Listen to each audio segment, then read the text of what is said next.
আমি প্ৰস্তুতি কৰাটো এতিয়া নহয়, বহুত আগৰ পৰা কৰিছোঁ।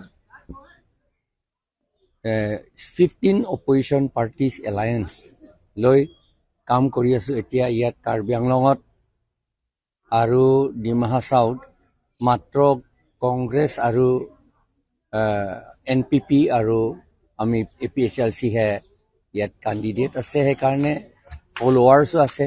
সেইকাৰণে আমি ইয়াত কংগ্ৰেছ আৰু APHLC হে ইয়াত এলায়েন্স কৰিছোঁ।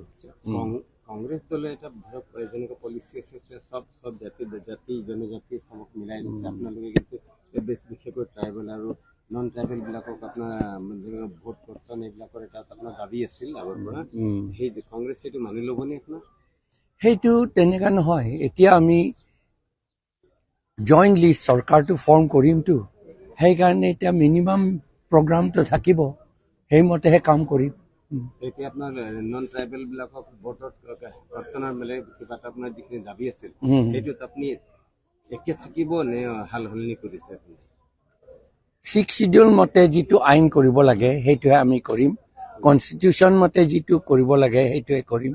ভোট কৰ্তন কৰিলেও ইলিগেল ভোটাৰ্ছ, যিবিলাকে ইলিগেল ভোটাৰ্ছ হয় কাউন্সিল ইলেকশ্যনৰ কাৰণে, MLA ইলেকশ্যনৰ কাৰণে নহয়, MP ইলেকশ্যনৰ কাৰণে নহয়, কাউন্সিল ইলেকশ্যনৰ কাৰণে সেইটো 6 শিডিউল মতে কৰা হ'ব।